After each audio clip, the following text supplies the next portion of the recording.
la journée du 20 juin 2020 et nous sommes ici à Toronto, Canada. Vous voyez derrière, vous voyez qu'il y a une photo de qui? Le plus grand voleur de la République. On ne peut pas dire le plus grand voleur de la République. L'un des plus grands voleurs de la République du Congo, Sassou Nguesso Christelle Denis. Il est là derrière. Donc nous allons traiter le cas Sassou Nguesso Christelle Denis aujourd'hui. Éventuellement de ce que nous appelons Miami Gate. Miami Gate. Vous vous souvenez, hein? Penelope Gate. Ceux qui se souviennent de Penelope Gate, de Fillon, hein? L'homme politique français qui a été pris la main dans la poche avec sa femme qui touchait beaucoup d'argent revenant du Parlement français. Vous vous souvenez? Voilà, donc nous sommes dans l'affaire Miami Gate de Sassou Nguesso Christelle Denis. Je crois que vous avez tous vu cette publication, pas ça, mais il y a une autre publication, je vais essayer de voir, on appelle Miami Gate, hein, on va intituler ça Miami Gate. Donc permettez-moi simplement d'aller donc regarder ça. Pourquoi je vais faire ça? Parce qu'on va jouer ça en audio, comme ça vous allez écouter ça en audio. Et quand nous allons écouter ça en audio, on pourra donc, en même temps, je vous le ramène ici. Miami Gate. C'est triste cette affaire, vraiment du Congo, un pays riche, mais on est bâillonné par une famille, un clan, et nous nous sommes en train d'applaudir. On ne peut pas accepter ça. Ah oui, vous allez certainement l'accepter, mais nous non. Nous, on va se battre corps et âme pour mettre terme à ce vol, à ce pillage organisé qui est en train de nous enfumer le pays. Bon voilà, donc c'est ça, Miami Gate. Et donc je vais simplement aller regarder si je peux jouer ce message là en audio. J'ai envie que vous puissiez écouter ça en audio. Comme ça, personne ne peut nier hein, que bon, c'est une falsification. Bon, je crois que c'est sorti même déjà. A lawsuit to seize Congo minister's $3 million Biscayne Bay penthouse. After Miami's real estate boom and bust a decade ago, one of the many foreign buyers who swooped in to snap up a luxury high-rise condo overlooking Biscayne Bay was a minister of parliament in the Republic of the Congo. Denis Christel Sassou Nguesso, whose father has been president of the oil-rich Central African nation since the late 1970s, transferred millions of dollars through an unknown associate to bank accounts in South Florida to buy the condo for $2.8 million in the 900 Biscayne Bay Tower, court records show. At the closing of the sale, he used his alias, Denis Christel. In a civil forfeiture case filed in Miami, federal prosecutors say the president's son bought the 3,500 square foot penthouse apartment with money stolen from the Congo's national oil company and are suing to seize the condo in what they describe as an alleged international money laundering conspiracy. The condo at 900 Biscayne Boulevard is listed as the defendant in the civil case. Nguesso and his wife, Natalie Bumba Pembe, are not named as defendants, nor have they been charged with a crime. The Congo condo, penthouse unit number 6107, was purchased by Nguesso in October 2012, but he transferred the title of the property to his wife 4 years later to hide his ownership, prosecutors say. The 3-bedroom, 4-bath unit, located at the top of the 650-foot tower at 900 Biscayne Boulevard just across from a waterfront park with art and science museums, has been on the market for $3 million since last year, according to local real estate listings. A property manager for the Biscayne Bay building, Scott Snipes, declined to comment Wednesday. Nguesso could not be reached for comment, and no one is listed as his attorney on the case docket in Miami federal court. A comment from the Republic of the Congo could not be obtained because its embassy in Washington, D.C., and consular services have been temporarily shut down since the coronavirus pandemic struck the United States in March. As the son of the Congo's president and an executive with the state-owned oil company, Nguesso was able to exert his influence over the nation's entire petroleum industry, stealing millions and soliciting bribes to enrich himself, according to the forfeiture lawsuit filed by Assistant U.S. Attorney Adrienne Rosen. She described Nguesso, deputy manager at Société Nationale des Pétroles du Congo, as the gatekeeper to Congo's oil wealth. According to the suit, Nguesso embezzled millions of dollars from the state-owned oil company and funneled the misappropriated funds into accounts in the names of his various shell companies to conceal his role in acquiring foreign property, including the Miami condo.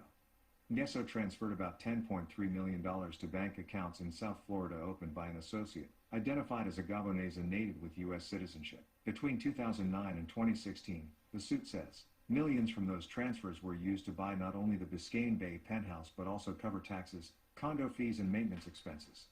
Nguesso also used money he had stolen from the Congo's national oil company to purchase a second residential property for $2.4 million in Coral Gables, the suit says. He acquired that property in his first wife's name, Danielle Ognanasso, according to the suit. No address was listed in the suit for that purchase in 2009, but property records show her name as the buyer of a 4,200 square foot home with a pool at 2715 Cordova Street. It's not clear why prosecutors, who are assisted by Homeland Security investigations, are not trying to seize that property too. The U.S. Attorney's Office declined to comment. The Congo minister's acquisitions came years before the Treasury Department started requiring title insurance companies to identify the names of people behind shell companies in all-cash real estate transactions in Miami and 11 other U.S. cities, including New York and Los Angeles, because of the influx of tainted foreign money derived from corruption, bribery, and embezzlement.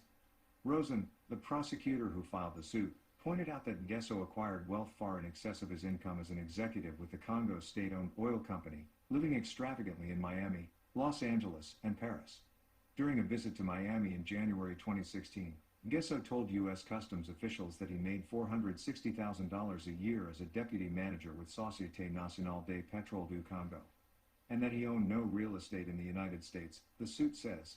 But from 2007 to 2017, the Congo's minister spent $29 million acquiring properties in the Miami area and Paris and providing a lavish lifestyle for him and his family. In addition, Rosen said, he brought about $3.7 million in cash into the United States between 2011 and 2016, and that's just what he declared to Customs. Next article. Là, je crois que là vous venez d'entendre ça. Voilà, donc on va simplement fermer cette page-là. Voilà, et on va aller repartir à notre direct. Bon, je crois que vous avez bien entendu ça. Et on va repartir. Voilà. Donc, bon, là c'est passé en anglais. Hein? C'est en anglais. On va donc l'expliquer en français. Il s'agit ici de ce que nous appelons Miami Gate. Denis Christel Sassou Nguesso et ses femmes. Hein? L'argent du Congo qui a été volé par Denis Christel Sassou. Et lui, il s'est acheté des appartements à Miami, hein, chers amis. Et donc, cette affaire-là, voilà, on va essayer simplement de faire ça. Donc, cette affaire-là, c'est une affaire de confiscation civile. On veut vouloir confisquer l'un des appartements achetés par Sassou Nguesso, Christel Denis, là à Miami. Bon, éventuellement, on a présenté ça, ce sont les procureurs fédéraux américains qui veulent récupérer cet appartement-là. Pourquoi ils veulent récupérer cet appartement? Parce que on l'accuse simplement d'utiliser des fonds volés pour pouvoir s'acheter un bien sur le territoire américain. Parce que les nouvelles lois américaines permettent aux procureurs de récupérer tous les biens qui ont été achetés avec soit de l'argent revenant de la drogue ou de l'argent revenant de pillage et des fonds des pays du tiers-monde ou des pays du monde entier. Éventuellement, le président Trump avait signé ce que nous appelons l'executive order. Ceux qui s'en souviennent, nous avons déjà parlé de cette affaire-là. Bon, éventuellement, il s'agit ici d'un appartement que Sassou Christel Denis avait acheté à 2,8 millions de dollars américains. Donc cet appartement se situe au niveau, on a donné d'une tour, et cette tour-là se situe à 900 Biscayne Bay à Miami. La superficie de cet appartement, nous ici nous appelons des condominiums, voilà. La superficie aussi a été donnée, une superficie de 3500 pieds au carré. Donc à peu près, on peut dire 325,16 mètres carrés. C'est quand même grand, c'est quand même très grand. 325,16 mètres carrés. Bon, à l'achat, il a acheté à 2,8 millions de dollars américains. Si je considère que $1 américain est à peu près à 586,800 francs CFA. Donc on peut simplement dire qu'il a acheté cet appartement-là à 1 643 887. 1 643 millions, chers amis. C'est le prix que Sassou Christelle Denis a acheté cet appartement-là à Miami. Bon, comme on le dit, hein, à la clôture, c'est-à-dire que quand tu réalises un achat ici, nous appelons ici en anglais closing day. Hein. Closing day, c'est le jour où tu démontres toutes les preuves financières de la transaction, toute la documentation, tu signes toute la documentation, on transfère les documents, donc land transfer, property transfer, donc tous les documents de la parcelle se retrouvent à ton nom. Éventuellement, même les documents liés à la taxation de la maison. Parce qu'ici, nous payons les taxes par année des appartements ou des maisons que nous achetons. Donc, le jour de clôture, hein, il a signé il a utilisé ce pseudonyme Denis Christelle. Hein, c'est bien confirmé, c'est bien lui qui l'a fait, Denis Christelle. Les procureurs fédéraux l'accusent d'acheter l'appartement avec des fonds volés de la Société nationale des pétroles du Congo. Il est accusé dans un complot, hein, c'est comme ça qu'on l'appelle ça, un complot international de blanchiment d'argent. Mais ça nous rappelle quoi? Wilfrid Nguesso, là au Canada, qui avait été aussi accusé dans ces concepts. Il a acheté des appartements là à Mont-Royal, des appartements luxueux à coups de millions. Hein. Wilfrid Nguesso a été chassé du Canada. Il est considéré comme personnage non grata et on le considère comme étant quelqu'un qui appartient à un groupe criminel, qui fait du recyclage de l'argent acquis par la criminalité. Et ça, c'est la Cour fédérale du Canada. Les jugements sont là. Nous avons déjà fait une vidéo là-dessus. Allez-y sur YouTube, allez-y chercher cette vidéo, vous allez retrouver cette vidéo. Je crois que le titre, c'est Wilfrid Nguesso est considéré comme un bandit financier, un truc pareil. Mais en tout cas, nous avons réalisé cette vidéo. Nous allons encore aller exhumer cette vidéo et le mettre en ligne. Vous allez encore aller regarder. Nous avons présenté le jugement et la décision de la Cour fédérale du Canada. Et là, nous nous retrouvons avec le même cas, avec Sassou Christelle Denis, qui est considéré comme un prédateur financier, on peut le dire comme ça, un voleur qui a volé les fonds de la Société nationale des pétroles du Congo. Et ça, c'est répertorié dans les documents de justice. Nous, on n'invente rien. Hein, l'article que vous venez d'entendre, là, nous avons voulu expressément faire jouer l'audio, c'est en anglais pour que vous puissiez entendre. Parce que ce sont les transcripts qui sortent du tribunal, hein, des transcripts du tribunal, donc du jugement. C'est l'audio du tribunal. Ici, quand vous allez au tribunal, tout est enregistré. Et c'est ce transcript-là qu'on a utilisé pour écrire cet article et de présenter cet article. Donc, on l'accuse d'avoir volé l'argent de la Société nationale des pétroles du Congo pour s'acheter un appartement. Il est accusé dans le cas d'un complot international de blanchiment d'argent. Blanchiment d'argent. Voyez, chers amis. Donc, ça sont des accusations graves. Hein? Et ça, c'est fait par les Américains, dans le pays de l'oncle Sam, qui est voisin du Canada, on peut le dire comme ça. Bon, comme vous le voyez dans les documents, on parle aussi du nom de son épouse, de Nathalie Boumba Pembe. Nathalie Boumba Pembe. Elle aussi, elle fait partie. Mais vous devez comprendre ici, c'est quoi? La stratégie d'Nguesso, c'est que on vole de l'argent, on achète des biens et on donne ces biens-là aux femmes. Et donc, en réalité, les femmes, les cousins, les amis deviennent des propriétaires. Mais ce sont des biens qui ont été achetés avec l'argent du Congo volé. Ça s'appelle de la dissimulation. Donc, on utilise ici des prête-noms, même à l'achat, ou des prête-noms qui occupent ces maisons, qui vivent dans ces maisons, mais tout en sachant que ces prête-noms ne jouent qu'un rôle. Ils sont payés par ce rôle-là.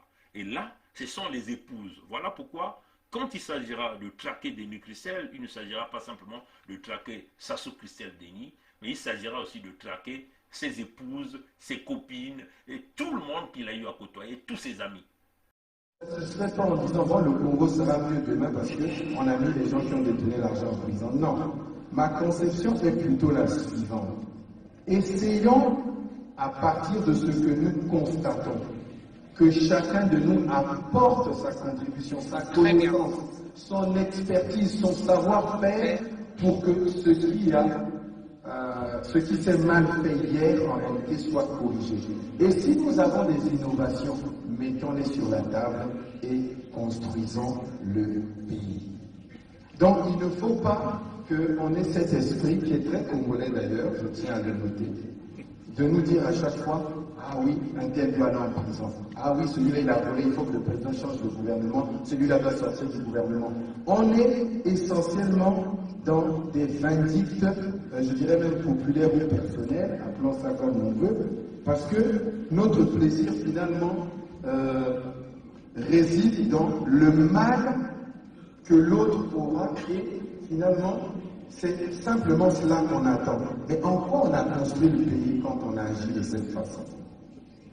C'est peut-être pour ça qu'on voit, moi je le dis souvent dans les discussions que j'ai avec certains amis, mais en voyage, on n'a jamais vu de combattants sénégalais.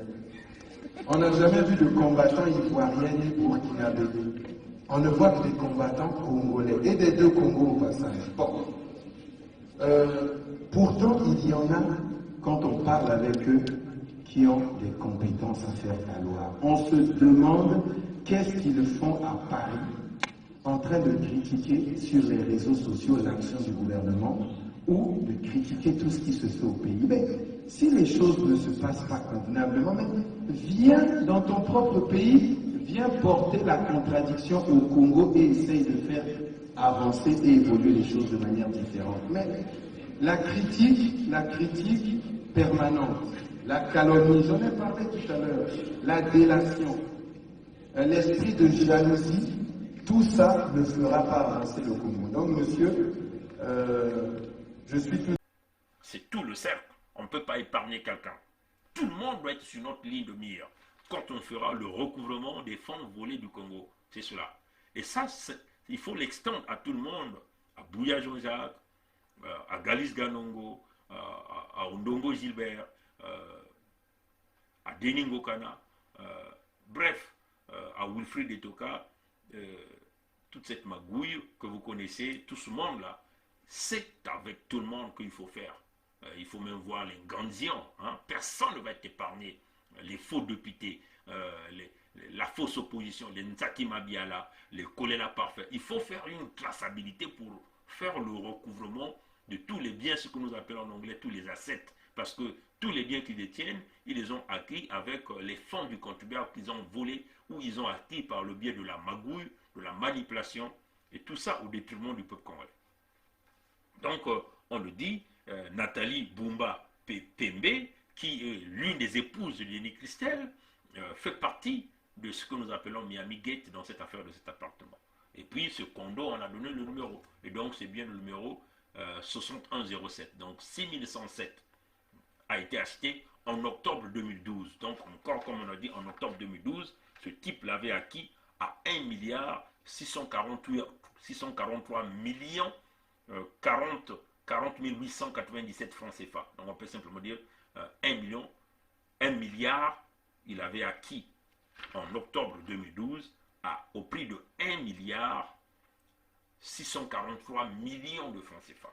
En complicité avec l'une de ses épouses qu'on appelle ici Nathalie Bumba Pembe. Voilà. Maintenant, qu'est-ce que le type a fait? Quand il a acheté, 4 ans après, il a transféré donc le titre de propriété à sa femme.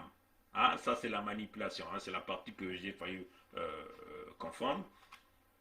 Comment le nom de sa femme s'est retrouvé? Comment le nom de Nathalie Bumba Pembe s'est retrouvé? 4 ans après. Donc il achète en octobre 2012. 4 ans après, donc on peut simplement considérer 4 ans après, on peut simplement dire octobre 2016. Octobre 2016, qu'est-ce qu'il fait? Il transfère le titre de propriété à sa femme. Toujours la manigance. Parce que ce qui appartient à ta femme t'appartient, parce que vous êtes là dans un mariage de biens communs. On doute fort qu'il a fait un mariage de biens séparés. La plupart des jeunes aujourd'hui arrivent à faire un mariage des biens communs. Déjà, ça n'a même pas de sens, faire un mariage avec des biens séparés. Vous voyez, chers amis. Donc, 4 ans après, il transfère le titre de propriété à sa femme, donc on peut simplement dire octobre 2016. Pourquoi il le fait? C'est pour dissimuler, effacer les traces. Ah, chers amis, effacer les traces. Voilà. Donc, il va donc dissimuler les traces, il efface les traces, il essaie d'embrouiller tout le système judiciaire, le système financier. Et ça, c'est d'après les procureurs fédéraux qui disent ça. C'est les procureurs fédéraux qui le disent, comme vous venez d'entendre dans l'audio. Donc là, ce message-là, c'est juste la transcription en français du message audio que vous avez dit, que vous avez écouté tout à l'heure. Voyez, chers amis. Donc, on essaie de donner la description de cet appartement. On dit que l'appartement se retrouve au sommet de la tour. Donc, on peut dire simplement un immeuble de 650 pieds. 650 pieds, c'est à peu près, on peut dire, quasiment 200 mètres. Hein, quasiment 200 mètres. C'est quasiment 200 mètres. Un immeuble de hauteur, hein, quasiment 200 mètres de hauteur. Donc, l'appartement se retrouve au sommet. Vous savez, ici, hein, ici, quand vous achetez des appartements pareils, plus vous allez en hauteur, plus vous payez plus. Donc, voilà pourquoi vous avez vu le prix d'achat de 1 milliard 650, 640 et quelques millions de francs CFA. Ben, c'est dû à ça. Plus vous allez en hauteur, plus vous payez plus. Parce que vous avez une bonne vue quasiment de tout le monde. Et on dit que l'appartement a 3 chambres et 4 salles de bain. 4 salles, voilà, les gens là, c'est incroyable. Ça, c'est vraiment de l'exagération. 4 salles de bain. Ah, chers hommes. Mais bon, chez eux ici, quand on dit 4 salles de bain, c'est pas comme nos appartements, c'est pas comme nos maisons ici c'est pas comme nos salles de bain dans nos maisons ici, parce que nos maisons, ça coûte rien devant les Nguesso. Hein, pour eux, quand on dit 4 salles de bain, ces salles de bain là sont bien équipées. Hein, tout est à l'intérieur. Hein, et on dit que l'appartement était en face d'un parc, au bord de l'eau, en face des musées d'art et de sciences. Et depuis une année, pour essayer de se libérer de ça, parce qu'il est sur la loupe internationale du fait qu'il fait le blanchiment d'argent, du fait qu'il est dans le vol, il a voulu donc vendre l'appartement. Donc depuis une année, il a mis l'appartement sur le marché. Donc quand vous rentrez dans le système immobilier, là vous allez retrouver l'appartement est sur le marché. Donc en vente. Ben, il le vend à 3 millions de dollars américains. 3 millions, donc à 1 milliard 760 millions et 400 000 francs CFA. Donc 1 milliard 760 millions et 400 et quelques mille francs CFA. 1 milliard 760. Donc c'est là où il est en train de vendre. Il veut faire un petit profit. Voilà. C'est une façon de vous dire que c'est un mécanisme que tout le système est en train de faire. Hein. Vous vous souvenez, hein, les Bouillards Jean-Jacques ont déjà acheté des immeubles là à Montréal. Hein. Et on mettra encore cette vidéo là en ligne. Du haut du Mont-Royal, l'un des plus beaux points de vue de la ville.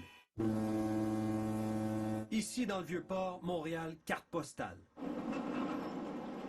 Le visage de la métropole change au quotidien. Le journaliste Hugo Jonca du bureau d'enquête surveille attentivement sur une base régulière les transactions immobilières. C'était en juin 2016, en plein boom des condos à Griffintown. Il y a une transaction un jour qui attire mon attention, c'est celle d'Ibrahim Hissène Bourma. C'est le beau-frère du dictateur tchadien Idriss Déby.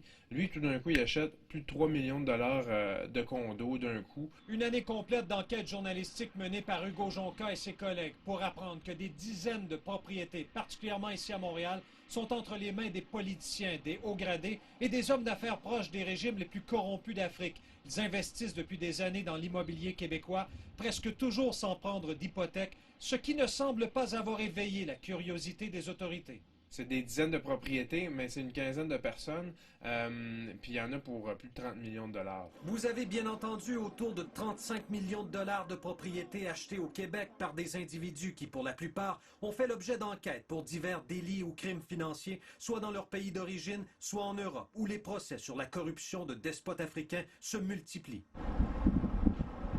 On vous amène à l'île des Sœurs, rue O'Reilly, un condominium d'1,6 million de dollars détenu par Rachida Kaba. Son mari, Tite Kaba, est soupçonné d'avoir produit un faux titre foncier au Congo-Brazzaville au bénéfice d'un proche du dictateur Denis Sassou Nguesso. Le couple Kaba a transigé pour près de 4,5 millions de dollars en propriété depuis 2008 à Montréal et dans les Laurentides, mettant la main notamment sur cette somptueuse demeure de plus d'1 million de dollars à Piémont. D'autres exemples des recherches approfondies du bureau d'enquête. À Gatineau, 2 immeubles d'appartements détenus par Jean-Jacques Bouillat, un ministre congolais au cœur des pires systèmes de corruption d'Afrique. Il est parvenu à dépenser près d'1,5 million de dollars dans le secteur Elmer. Que l'amour de Dieu, Wilfrid Nguesso, fils de dictateur. Il est propriétaire de cette maison d'1,4 million dans Ville-Mont-Royal. La France vient de l'arrêter pour blanchiment de détournement de fonds publics. La tour de Condotel Le Cristal, où Voltaire Bressetto Obami détient 2 unités, un homme d'affaires sous la loupe des autorités anticorruption françaises. Son investissement au centre-ville, près d'1 demi-million, sans hypothèque. Si en Europe, les autorités ont lancé la chasse aux biens mal acquis, au Canada, non seulement l'expression n'existe pas, mais personne ne pose encore la question à ses investisseurs. Yves Poirier, TVA Nouvelles, Montréal. Ils ont acheté des immeubles à Montréal. C'est comme ça qu'ils fonctionnent. Ils prennent l'argent du Congo, ils volent l'argent du Congo, ils viennent acheter, ils viennent investir dans l'immobilier. Parce que l'immobilier, c'est là où il y a beaucoup d'argent. Ils achètent aujourd'hui, par exemple, là, ils avaient acheté à 2,8 millions de dollars américains, et là, ils revendent à 3 millions. Donc, ils font quand même un profit, là. Donc, ils ont acheté à 1 milliard 600 et quelques millions, et là, ils revendent à 1 milliard 700 et quelques millions. Donc, ils ont peut-être une affaire de 160 et quelques millions, là, qu'ils gardent dans leur poche. Oui, chers amis. Et c'est comme ça. Ils ne font pas ça seulement une fois, mais ils le font plusieurs fois, parce qu'ils ont plusieurs appartements, plusieurs maisons qu'ils ont achetées. Ils ont, pas seulement dans une ville, mais dans plusieurs villes et dans plusieurs pays. Et voilà comme nous voyons la spéculation immobilière. Les maisons coûtent excessivement cher parce que ces gens-là viennent avec le capital, ils viennent investir, ils utilisent des prête-noms, des agences de real estate, qu'on appelle ça, des agences qui font ce business-là des maisons. Ils sont là-dedans. Ils utilisent des intermédiaires comme un peu ce qu'ils ont fait avec les Obami Itou, là à Montréal, chers amis. Oui, chers amis. Alors. Et ça, c'est une image. Il a mis ça en vente parce qu'il veut vouloir effacer les traces. Il veut vouloir effacer les traces.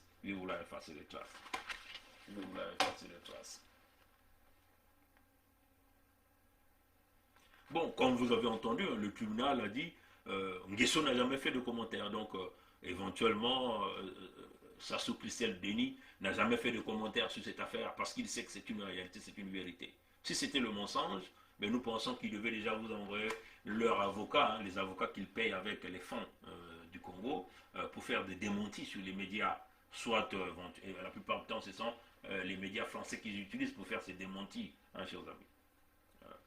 Bon, ni Thierry Mongala, Mongala Thierry, qui est spécialiste de venir protéger les gens de ce régime, cette fois-ci n'a pas fait une déclaration pour dire que non, c'était du fake news. Chers amis. Ni, comment on appelle, Mumbouli, qui est l'ambassadeur de Sassou à New York, ni même leur consul à Miami, parce que même là on dit que leur consul à Miami est fermé dû aux affaires de coronavirus. Donc ni Mumbouli, qui est l'ambassadeur de Sassou à Miami, n'a fait un démenti sur cette affaire. Donc, et encore, ce qui était grave, que au tribunal, Sassou Christelle Denis n'est même pas représenté par un avocat. Quand même curieux, chers amis. Ça montre vraiment la volonté manifeste de se taire et de se cacher. Parce qu'il sait qu'il fait affaire là aux Américains, donc tu ne peux pas tergiverser. Ou encore en prenant les services d'un avocat, plus que l'avocat va être obligé de dire la vérité, il y aura des médias, il y aura des caméras, il y aura tout le monde. Ce serait simplement exploser l'affaire. Donc les Nguesso ont simplement décidé d'aller dans un profil bas pour faire taire cette affaire. Ils n'ont même pas embauché un avocat, quand même curieux. Même la fameuse épouse, pourquoi elle n'embauche pas l'avocat Nathalie Bumba Pembe, pourquoi elle n'embauche pas un avocat? Curieux, chers amis, tu as une affaire pareille, on veut vouloir récupérer ta maison, tu n'embauches pas l'avocat, chers amis. Voilà, c'est le gaspillage, parce que pour eux, récupérer une maison qui a coûté 2,8 millions de dollars américains. Donc une affaire de 1 milliard 600 quelques millions de francs CFA, pour eux, c'est rien. Parce qu'ils n'ont jamais acquis ça avec les fonds avec leur effort ou leur sueur. Donc on jette, on brûle l'argent du Congo par la fenêtre. On peut récupérer, on s'en fout. Mais c'est là où mon adrénaline commence à augmenter. Ouais, un voleur de ce fils. Le père, c'est un voleur. Tous les enfants sont des voleurs. De Karine Wesso, où va l'argent des générations futures? Je vais poser les 3 questions, une question et une réponse. Où va l'argent des générations futures? Ben, si les générations futures, c'est qu'il est pour les générations futures et gardé pour cela. Et on ne va pas donner à cette demoiselle, non? Il existe une réserve aujourd'hui pour ces générations futures, Monsieur le Président? Mais c'est l'objet, non, du projet. Réserve pour les générations futures, oui. Et vous voulez qu'on puisse laisser ces gens-là en liberté?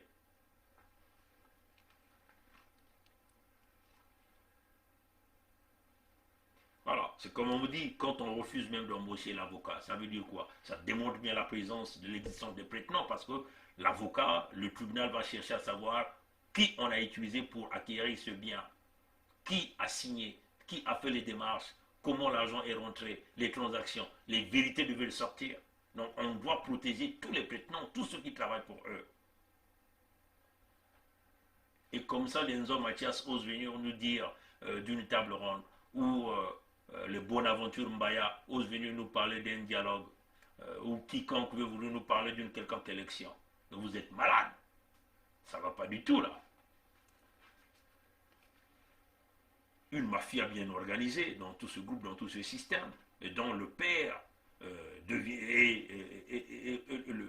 comme on dit, le gourou de cette mafia, de ce vol, de la destruction des fonds du Congo, alors que cet argent pouvait servir à construire des hôpitaux qui n'existent pas au Congo. Ah, oui, on le voyait à Paris dire qu'il construisait des hôpitaux. Après vérification, rien n'est fait. Et il rejetait le métier de boueur. Et il ne sait pas que ce sont les éboueurs qui font que l'Occident soit dans la propriété. Et nous, on ne rejette aucun métier. Tout le monde est utile dans la société. Lui, ça sous bourricot de son essence. Idiot le plus con. Il a échoué dans toutes les lignes. On l'a poussé, il est obligé de donner son anus. Il s'est fait sodomiser par les Blancs. Et on lui a propulsé à devenir militaire et à lui ramener jusque-là. Il se cache derrière la franc-maçonnerie. Oui, en détruisant même la réputation de cette franc-maçonnerie. Voilà comment un con, un idiot se cache. Il se cache derrière. Mais les francs-maçons devaient se rendre compte qu'il y a quelqu'un qui détruit leur réputation. Pourquoi les francs-maçons ne le chassent pas? Les francs-maçons le gardent là peut-être parce qu'ils financent la franc-maçonnerie. C'est ça qui est la réalité. C'est une honte pour les francs-maçons.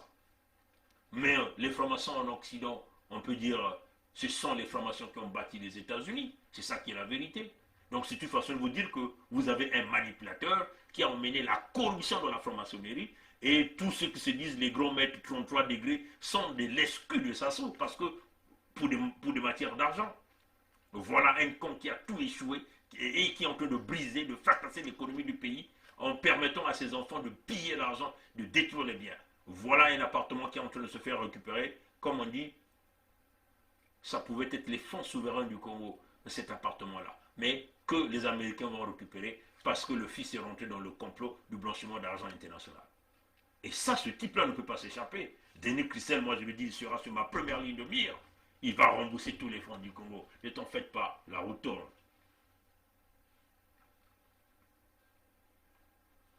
Bon, le tribunal l'a reconnu, ça c'est d'après le tribunal, on dit Sassou Nguesso, Denis Christel utilise le trafic d'influence, le paiement des pots de vin et le vol pour acquérir cet appartement. Et c'est ce que le tribunal a dit, c'est ce que les procureurs ont dit.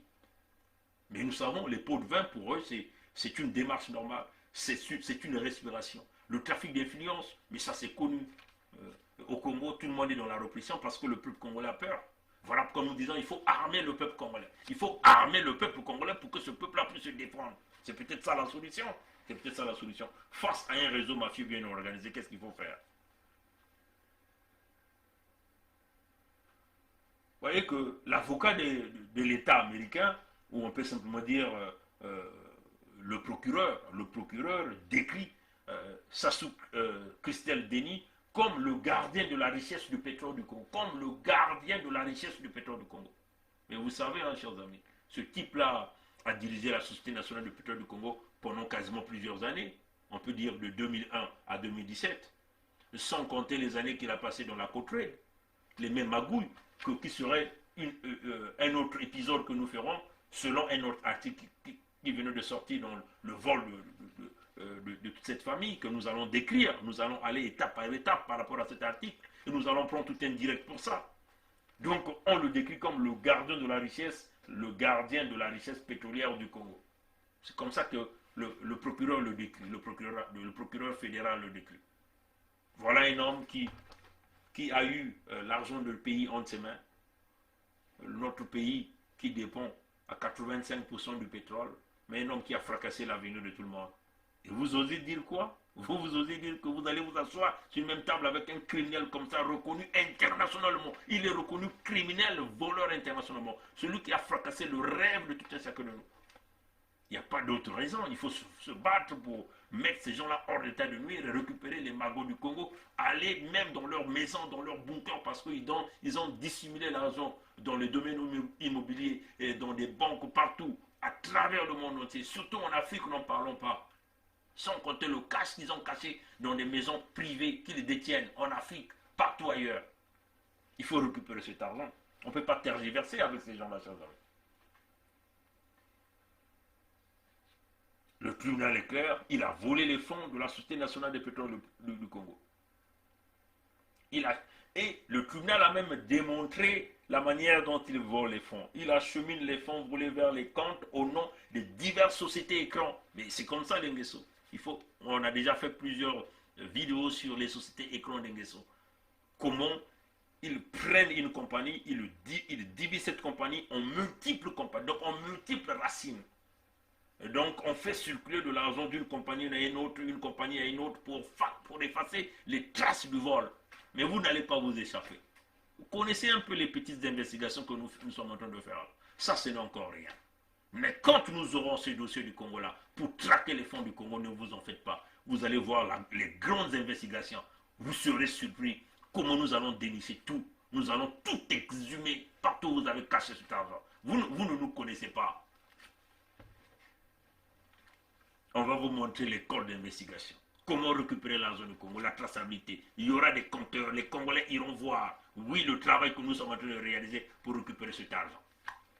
Tout sera récupéré. On te le promet, Sassou Christel Denis, et à ton père. Et j'espère que tu es en train de me regarder. Regarde-moi bien. Voilà un homme qui utilise multiples compagnies, écrans, pour casser son rôle dans l'acquisition de tous ces biens étrangers. Donc, vous ne le voyez quasiment pas. Il est l'ombre de lui-même. Mais c'est lui qui est le promoteur, c'est lui qui est le directeur, selon le procès. Selon le procès. Hein? Ça, c'est le transcript que vous venez d'entendre en anglais. Selon le procès, Sassou Christel Denis a transféré environ 10,3 millions sur des comptes bancaires dans le sud de la Floride.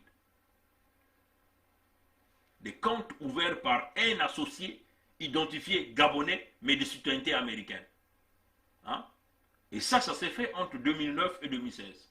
Donc il a transféré entre 2009 et 2016 près de 10,3 millions de dollars américains dans des comptes là au Floride. Des comptes que un prête-nom a ouvert, un prête-nom qui est gabonais, mais il a la double citoyenneté, donc il est aussi américain. Donc c'est ce type-là qui a ouvert ces comptes-là. Et c'est comme ça que ces gens-là ont toujours fonctionné. Voilà pourquoi on dit, tous les gens qui sont autour de Sassou, leurs amis de amis, nous allons retrouver dans l'arbre généalogique là, de pillage et de vol là, nous allons traquer tous les individus. Tout le monde sera suspect. Les amis, leurs amis qui sont au Congo, à l'étranger, qu'il s'agit des Blancs, des Chinois, des Noirs, des Indiens, tous seront sous notre ligne de mire. C'est de cette façon que nous allons récupérer l'argent du Congo. Mais quand on vous dit 10,3 millions de dollars américains, ça représente quoi? C'est 6 milliards, hein, chers amis, c'est 6 milliards 44 millions Voilà, c'est 6 milliards 44 millions 24 000 francs CFA. 6 milliards. Donc on peut dire 6 milliards 44 millions. Hein? Ça, c'est ce qu'il a transféré entre 2009 et 2016. Bon, là encore, le procès vient encore de parler d'une deuxième propriété. Donc un autre appartement, une autre maison qui appartient toujours au Nguesso, qu'il avait acheté à 2,4 millions de dollars américains, ce qui représente 1 milliard 408 millions de francs CFA. 408 millions de francs CFA. Bon, vous pouvez ajouter quelques poussières qu'il avait encore achetées. Et cette propriété est au nom de sa première épouse. Là encore, vous voyez qu'il utilise encore une autre épouse. Donc, il a acheté cette propriété-là au nom de sa première épouse, au nom de Daniel Onyasoso. Daniel Onyanoso. Daniel Onyanoso. C'est cette fille-là. Cette Danielle-là, c'est elle que vous détient votre groupe-là, Sunga, où on blanchit aussi l'argent du Congo, où on récupère, organisations à but non lucratif que vous voyez au Congo, entre guillemets pour aider les femmes, mais vous ne le voyez jamais dans de grandes actions. Cette fondation-là, c'est un peu comme la fondation Congo Avenir, je ne sais pas comment on l'appelle, ou Congo Assistance, hein, qui récupère les dons donnés par des donateurs internationaux pour aider les Congolais, mais ils font de ça du commerce. Voilà cette Danielle-là, qui a aussi des appartements achetés avec les fonds du Congo, des appartements que Denis Christel a achetés à 2,4 millions de dollars américains, à Coral Grabol, ça c'est la ville, et le prix qu'il a acheté ça en francs CFA, c'est 1 milliard 408 millions 320 000 francs CFA. Et cette propriété, c'est au nom de sa première épouse qu'on appelle Daniel Onyanoso. Voyez, chers amis. Et cet appartement a été acheté quand? En 2009. Acheté en 2009, bien sûr, avec les fonds de la Société nationale des pétroles du Congo. Selon le procès. Ça, c'est selon le procès.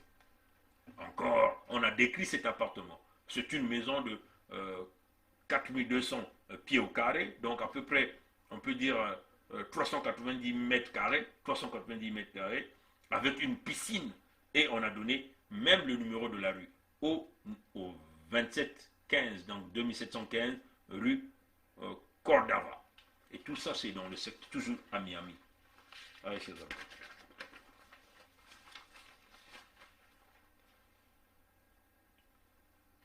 Bon, il faut le dire qu'il n'a pas que des appartements à Miami, il a des appartements à New York, il a des appartements à Los Angeles. Ça, c'est le procès qui le dit.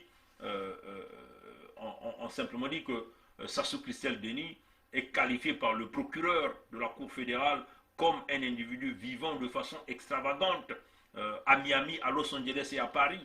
Ça, c'est le transcript du tribunal qui est en train de le dire, chers amis. Bon, la Cour continue. La Cour dit, lors de sa visite à Miami en janvier 2016, Sassou Nguesso Christel Denis a déclaré aux autorités douanières des USA qu'il gagnait, vraiment c'est incroyable, qu'il gagnait 460 000 dollars par année. 460 000 dollars par année.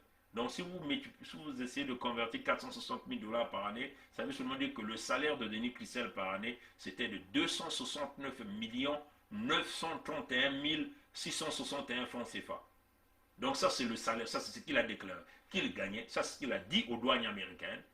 Quand il a visité les États-Unis en janvier 2016, il dit que son salaire à la Société nationale de pétrole du Congo, c'était 269 931 000 francs CFA par année. Maintenant, si vous essayez de voir son salaire par mois, donc on peut dire que par mois, il gagnait 22 494 000, 22 480 000 par mois. Ça, c'est le salaire d'un bourrico comme Denis Christel à la Société nationale des pétrole du Congo. Vous voyez, chers amis, ça, c'est ce qu'on appelle la distribution des fonds du Congo dans la famille. On prend les enfants, on leur met à des postes clés et on leur distribue. Ils volent le Congo dans leur famille. Mais ce sont les mêmes types de salaires que Wilfried Nguesso avait déclaré ici avec sa compagnie Socotron. Ouais, c'est le pillage d'argent, c'est le vol. Parce qu'un bourrico comme Denis Christel, qui n'a aucun diplôme, comment peut-il se retrouver à l'étape de cadre et gagner aussi une somme? Quelle est la grille salariale recueillie de l'État congolais, étant fonctionnaire de l'État? Parce que quand vous êtes à la Société nationale des pétroles du Congo, vous êtes fonctionnaire de l'État. Comment un directeur de la Société nationale des pétroles du Congo peut-il gagner plus qu'un ministre, plus que même le ministre, plus que les salaires des ministres, c'est 15 millions, plus que son ministre, donc son chef, sa hiérarchie? C'est une honte. C'est une honte. Et encore, il avait menti les douanes américaines qui n'avaient aucun bien aux États-Unis lors de ce voyage-là. Ils n'avaient aucun bien. C'est une façon de vous dire que c'est une famille des menteurs. Tout ce qu'ils ont toujours dit, c'est le mensonge. Là encore, ils ont menti. Mais là, les douanes, ils ont menti les douanes. Mais là, le tribunal démontre autre chose, qu'il a des biens aux États-Unis. Ouais, bon, entre 2007 et 2017, entre 2007 et 2017, Sassou Christelle Denis a dépensé, on dit bien a dépensé, 29 millions de dollars américains pour acquérir ses propriétés dans la région de Miami et à Paris. Ça, c'est ce que le tribunal est en train de démontrer. Entre 2007 et 2017, il a dépensé plus de 29 millions de dollars pour s'acheter des biens à Miami et à Paris. Ça, ce n'est qu'à Miami et à Paris, sans compter Los Angeles, New York et les autres villes, Atlanta, ainsi de suite. 29 millions de dollars américains, nous avons essayé de convertir ça en francs CFA. C'est 17 milliards, 17 millions 351 000 francs CFA. C'est 17 milliards, chers amis. 17 millions 351 000 francs CFA. Et ça, c'est ce qu'il a utilisé, l'argent du Congo qu'il a volé pour s'acheter des maisons entre 2007 et 2017 à Miami et dans le secteur de Paris.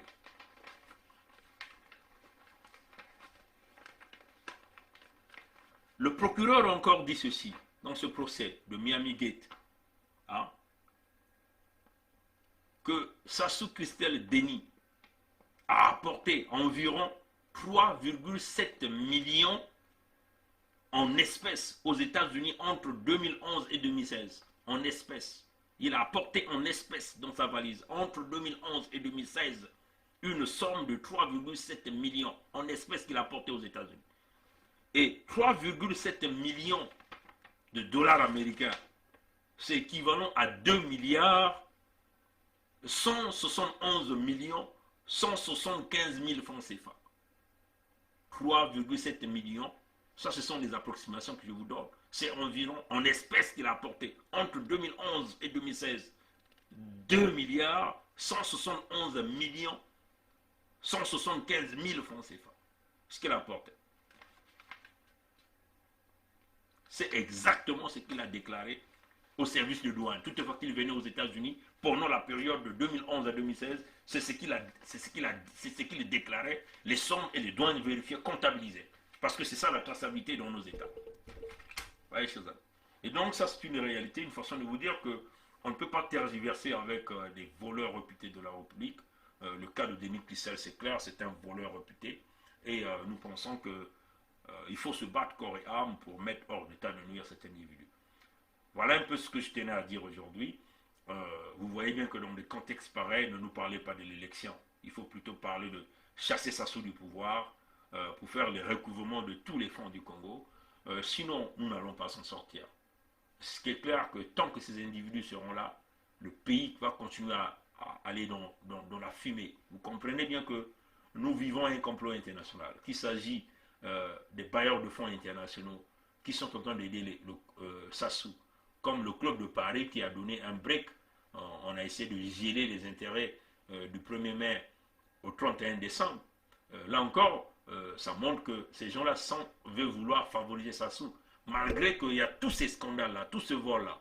Mais il est toujours protégé. Ces gens-là sont toujours protégés. Donc il va falloir que nous fassions un effort pour mettre hors d'état de nuire Sassou, traquer tous ces gens-là, les Denis Christelle et tout le monde, récupérer l'argent du Congo.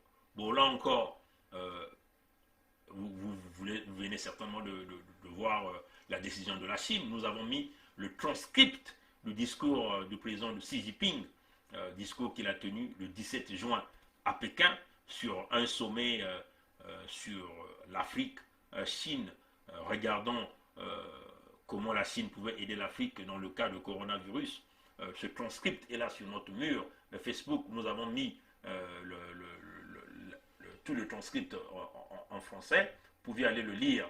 Mais moi, ce qui est plus important, ce qui est plus important pour moi, c'est de regarder l'une des décisions réalisées par la Chine du point de vue financier. Parce qu'il ne faut pas que le régime de Sassou essaie de vous transformer ça. Je vais simplement lire. Dans le cadre du FOCAC, FOCAC, je crois que ça c'est leur accord qu'ils ont eu à faire. Dans le cadre du FOCAC, la Chine annulera la dette des pays africains concernés sous la forme de prêts publics sans intérêt. Je répète, dans le cadre du FOCAC, la Chine annulera la dette des pays africains concernés sous la forme de prêts publics sans intérêt qui arriveront à échéance d'ici la fin de 2020. Bon, il y a une petite confusion. On dit la Chine annulerait la dette des pays concernés sous la forme de prêts publics sans intérêt qui arrivera à échéance avant la fin 2020. Nous pensons que c'est là où les Sassou sont en train d'embrouiller. C'est comme les griots du régime Sassou sont en train de s'embrouiller. On dit les pays concernés. Mais la Chine n'a pas cité les pays concernés. Ça, c'est déjà quelque chose de très important. Les pays concernés. Et puis, on va annuler,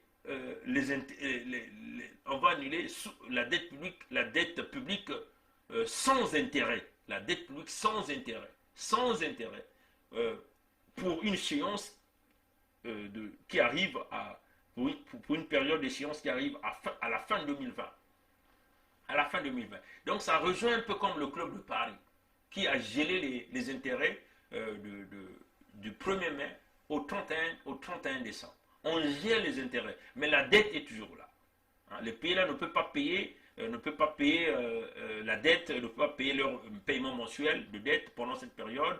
On essaie de geler les intérêts et c'est comme un peu la même façon que la Chine est en train de dire.